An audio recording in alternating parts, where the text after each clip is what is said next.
Hey guys, I'm Chris Cataldo. I am the content designer and social media manager here at the Knox School. This is the Knox podcast. Today I'm sitting down with Matt Frageau, the science department chair, as well as a little bit of everything here at the Knox School.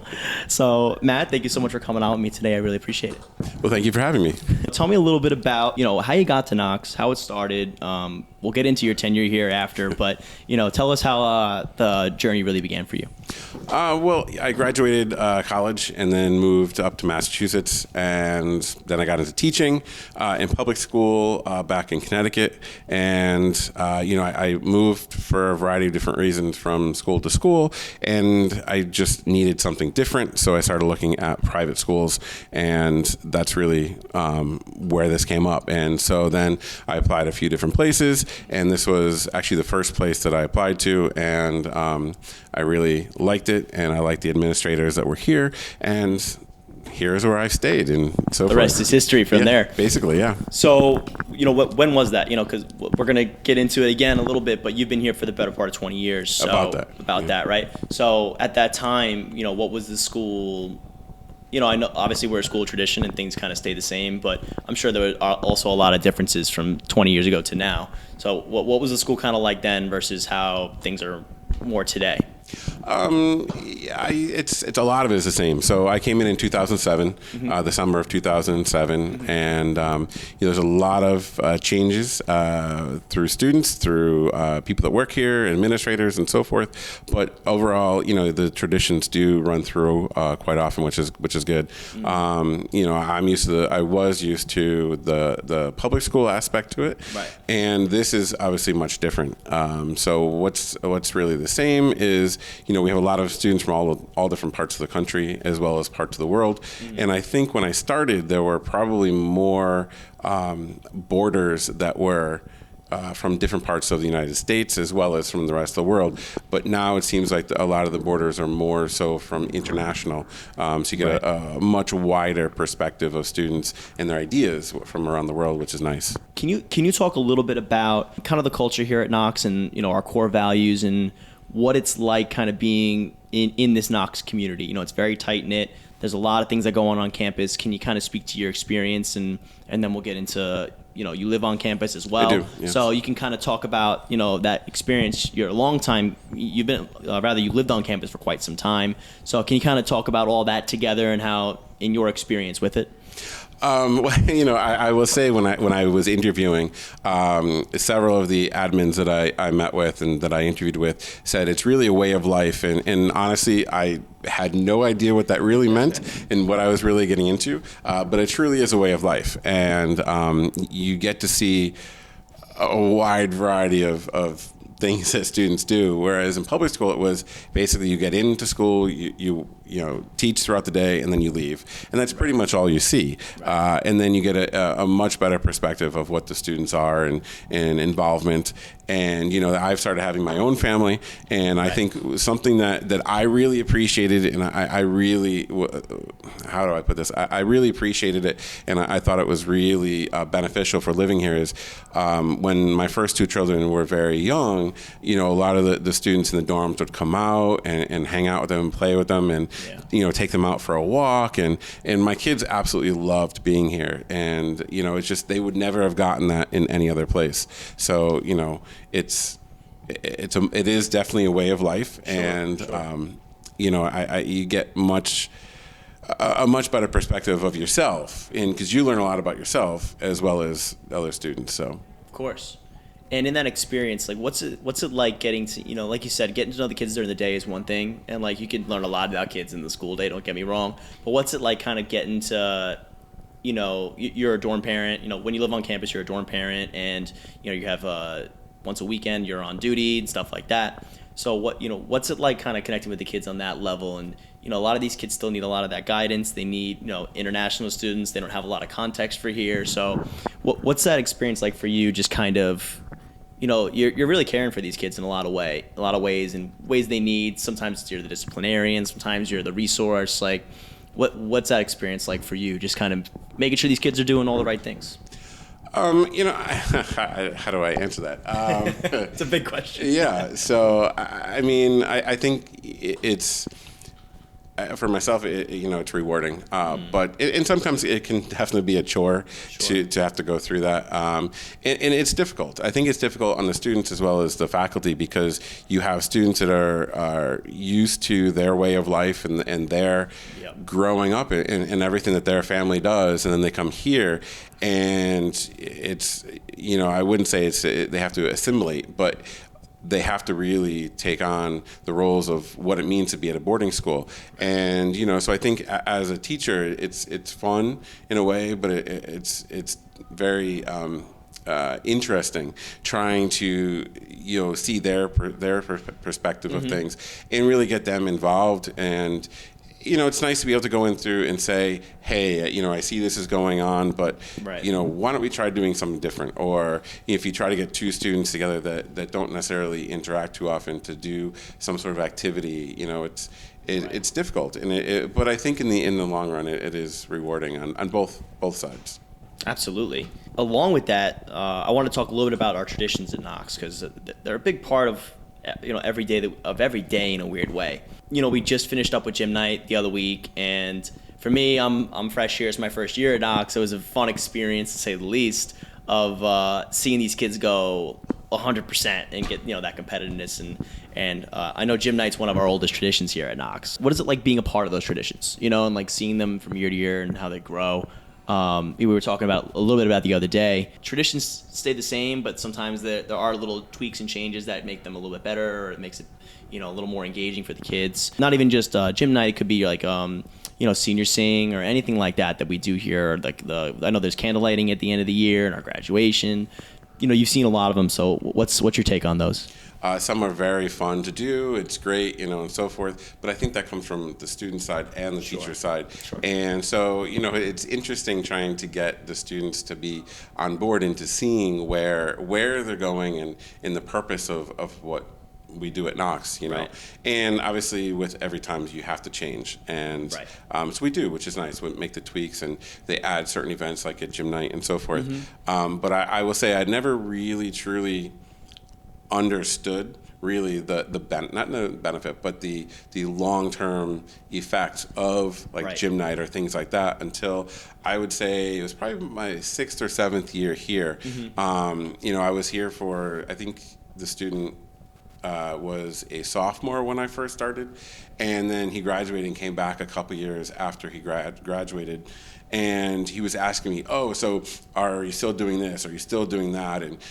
So it's nice to see that those type of things that we do, like the bigger events, even though the students absolutely hate doing it when they first start, that really get into it, and then they realize what went into it, what they did, and the part of the team that they're with, and then they come back and they're asking about it, and they're saying, are you still doing it? And there's been a couple through the years where we say, well, we don't do this anymore, we do this instead, and the students were upset. Oh, that was so much fun, and I really want to do this again, and I think you should keep doing that. And it's nice to see that they're still involved and that it's a nice memory for them. And I think that's good because it builds character, which is a big portion of our campus and our traditions is character building. So absolutely. And for me on the social media side, I see that stuff all the time. We were promoting Gym Week for 2 weeks leading up to the event, and we were getting alumni just constantly commenting on our posts. We have our alumni group where the alumni were engaging with the content as well of our promotions, and just people went here 40 years ago that are still involved in the alumni association, and they're just like, I was on red team, we kicked butt, like the whole thing. And it's like, this place has an effect on people in a big way. Yeah. And it's hard to, you can just say that and it not be true, but we see it so much. The alumni come back, we see them at all school meetings, like they're present, which is really cool. Yeah. And of course, we're always growing that to hopefully get more and more alumni engagement as the time goes on. But, it says so much about the school when the alumni just can't get enough and they want to come back. They want the updates. We send out our newsletter. It gets a ton of engagement by our alumni association, parents, everybody. So it's really cool to see that all kind of come together. I think, too, with being a smaller school, it really helps with that, versus a student when there's 1,000 students at the school. It's a little more difficult to get Yeah, it's easy those. to kind of fall to the wayside, or, it's just different. Like, you have so much one-on-one with so many of the students, like even me in my short time here, I've come to know a lot of these students really well. and it doesn't take a lot. They're like friendly. You know what I thought was really remarkable too? We had about 6 or 7 students come in on the second semester, and I was blown away by how fast these kids were able to acclimate. Yeah. International kids, domestic kids. We had a whole bunch on. It was about half and half, and they just ingrained in no time. It was like they hopped right in. Like they bought into the process of what we're trying to do here, what our goals are, our core values, and then it was seamless. A seamless transition. I was talking about this the other day with Donna, and it's just like it was easy for them. And it's like I think it's a testament to the type of kids that want to come here. It's a testament to our current students, and just showing like. It's so impressive how like open and willing they are. Like you said, we're tight knit, and it shows, but we're not too tight knit to where you can't be a part of the family. Right. Yeah. Oh, it was so cool, like having that realization for me the other day, and I'm like, it just makes sense. Like that's what we're preaching here. And with the new students come in too, that first night, I mean, they staggered through, I think, about 2 weeks to coming in. Yep. But that first night where a couple of them came in and the current students really took them under the wing and brought them to dinner and, were doing things with them. And I think that was really rewarding for, the new students. And I think that's helped get them going into the culture of the campus. It's a hard enough thing to do, to switch schools halfway through the year. And like, it's not even like you're coming here at the beginning of the year where everyone's kind of in the same, in the same pod. Like, people, if you're not here year to year, I understand that's different, but half year is even harder at the mid-year point. So I'm really proud of the students for making the jump and doing it. And, they're all in too. Like you see these smiles on their faces and they're ready to go. And it's awesome. But let's talk about a little bit about your department, the science department here at Knox. And, I want to know a little bit about kind of your philosophy with the department and, what's going on, how you kind of run the ship for your little cut of Knox here. Well, we try to change things up a little bit every year. The courses, for the most part, are stay the same. But if the students want, a particular type of class, we will rearrange things to get whatever they want, like marine biology or things like that. Right. And we change up the AP classes, every year, which is good. But we have the staples like AP Physics, AP Biology. That's always there. But that you're always going to get. Yeah. But as far as what we're doing in the classes. I think we're trying to use the campus more. So you see some of the teachers out there more with their students. We have the harbor in the back, which we're using with the environmental science as well as the biology classes.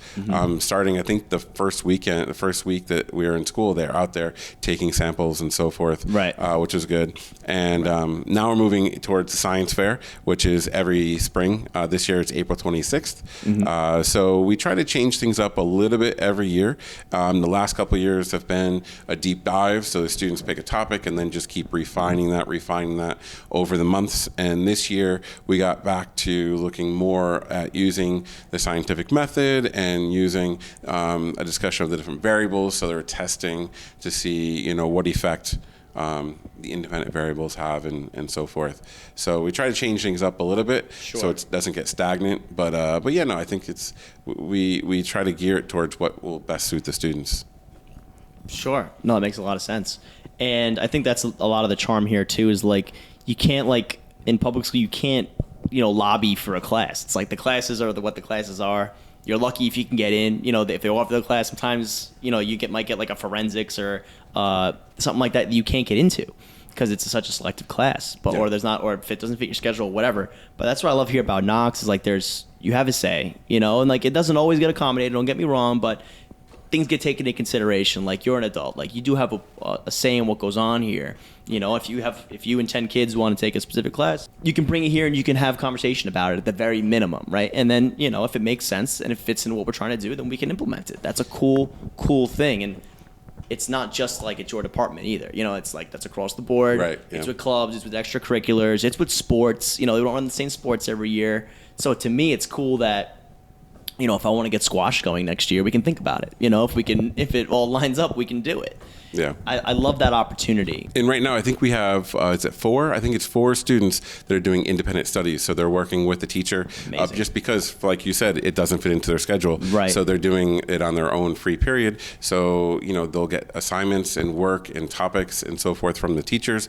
And then they check back in with the teachers and it goes back and forth. So we really do try to gear it towards what they want and what they need. That's incredible, too, because, we are college preparatory at the end of the day. And getting that one-on-one time with a teacher and engineering that kind of education in a weird way, that's beyond college preparatory. You know, like that's like master's work. It's getting your PhD. It's like we're gearing these kids into such a different stratosphere of education in a lot of different ways. And you know, like once these kids are going to get dropped off of college freshman year, it's just like they're like, this is easy peasy. This is easy money for us. We can just get going, and they're able to accelerate at such a higher pace than your standard issue high school student.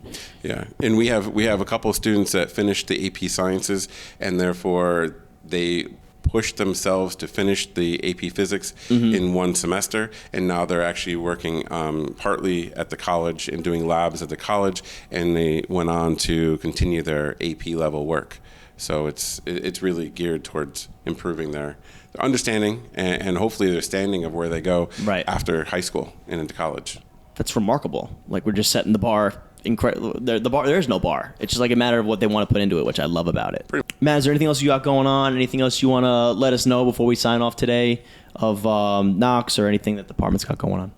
No, I don't think so. We have the science fair as our big thing in the spring, and that's come down to coming. the science fair if you guys want to come check it out. Yeah, come on down. We're April 26th, and what's the setup for that? Would you guys host it in the solarium or anything like that? So it's gonna be in the gym. Okay. And we have tables set up, and the students that score the highest in each of the categories is going to be presenting their work, and the others are going to be set up for you on display, and so you can go around. You can ask the students questions. If you want to ask them for more information or see them, there's a few that are going to be running their experiments at the fair, so you get to check those out and in real time. In real time. That's cool. That's really cool. Well, we'll make sure to get some promotion for you that on the social media. Make sure everyone know where everybody can come out and check it out. But thank you so much, Matt, for your time today. I really appreciate it. Thank you. We'll see you on the next one. Have a good day. You too.